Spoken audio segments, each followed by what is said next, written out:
Welcome back to Pivot to Profit, where personal growth meets business strategy, and I am your host, TaVia Woolley. Now, previously on the podcast, I've talked about the messy middle, I've talked about positioning, I've talked about how to introduce yourself in a room, maximizing every opportunity you get. I've talked about a lot of things, but in this episode, I just want to get real raw and real about the not so cool, glamorous side of entrepreneurship or when you're choosing to level up in your profession.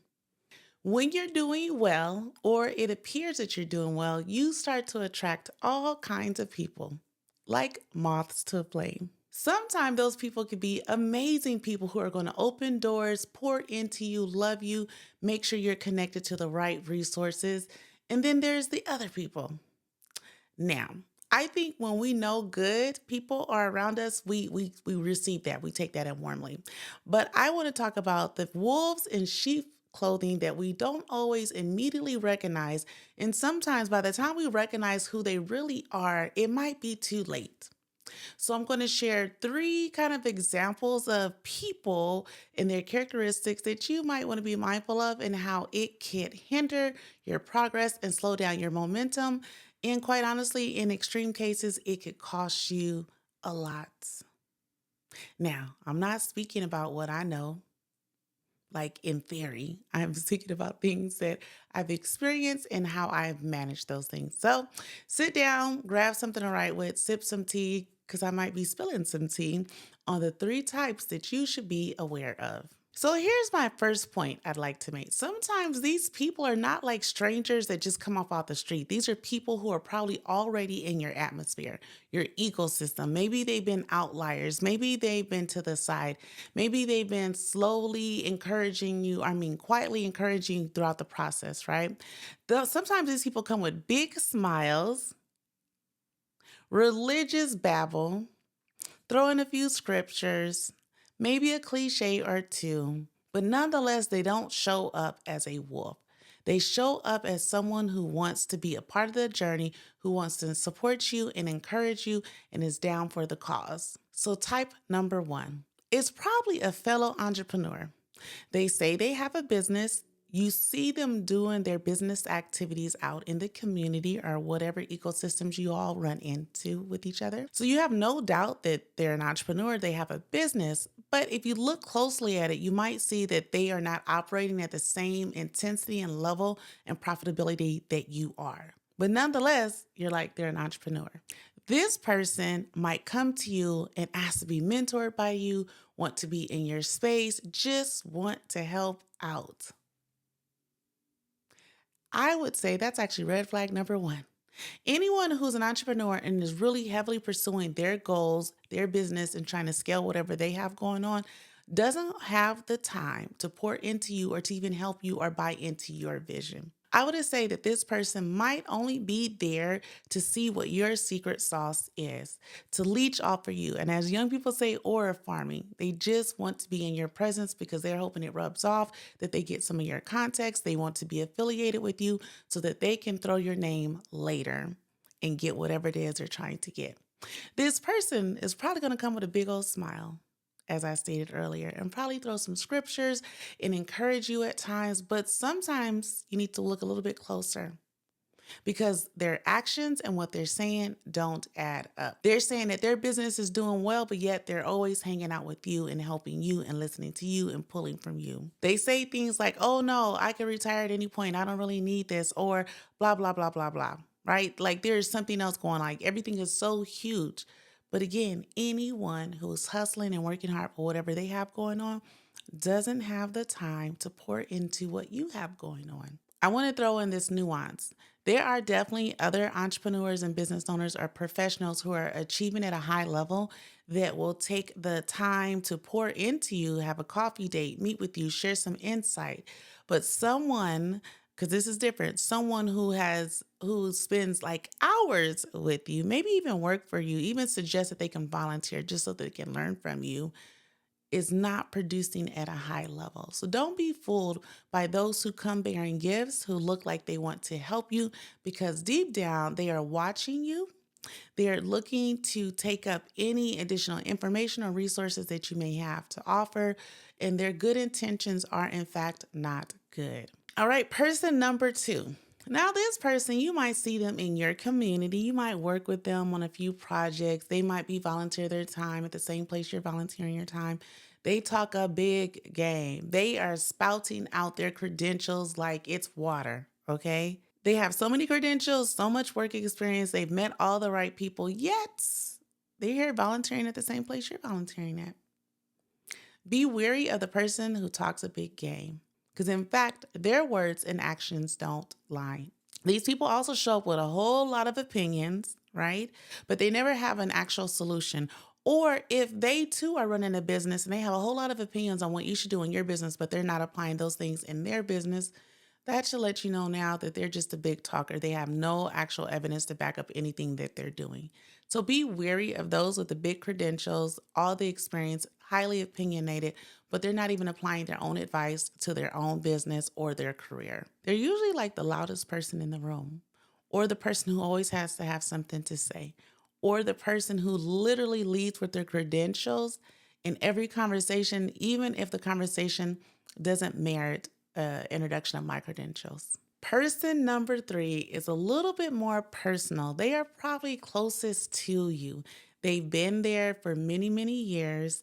At times, they probably cheered you on, right? You keep them around because you've built a relationship, a friendship out of years of loyalty. But if you think deeply about the quality of the relationship, you might see some cracks, right? Maybe when you're sharing your good news with them, they're not as enthusiastic. Maybe when you share your good news, they say things like, well, you're always lucky. Things like this come easy for you.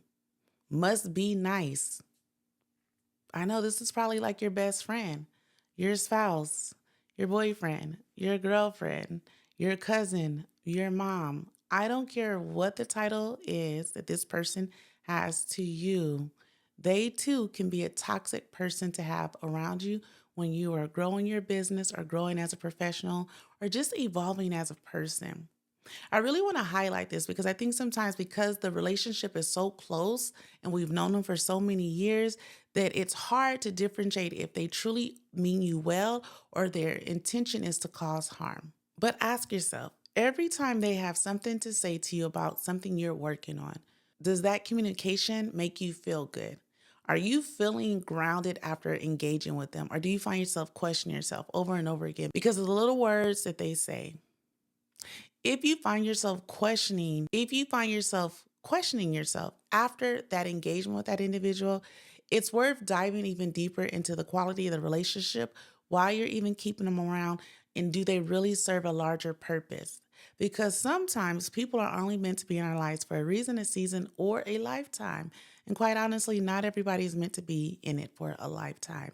And this group of people are the people who have been in your life for years. And so this is probably why it's difficult for you to quickly identify that they might be a toxic person in your life. So those are the 3 types of people that can quietly creep into your life, in your business, and wreak havoc and cost you lots of money, lots of time, and really wreak havoc on your mental health.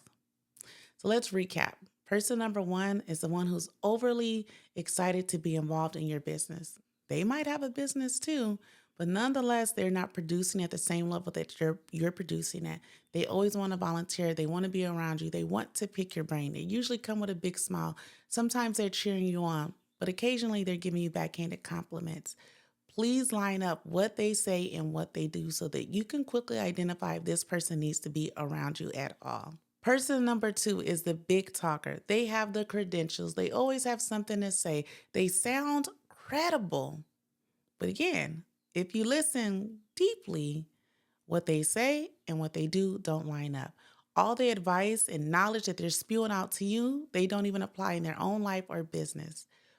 Be mindful and careful of them because they use their credentials and their titles as a way to extend their credibility beyond their actual scope of work. In person number 3, like I said, is probably the person who's been in your life for many years. You go way back. Maybe you grew up together. Maybe you're married to them. Maybe you're related to them. So you just naturally assume they always have your back. But remember, not all relationships are meant to stay for a lifetime. Sometimes they're there for a season or a reason. When you start to get that feeling in your gut after engaging that person who's been in your life forever, you need to do a deep reflection and determine if the quality of the relationship is still there.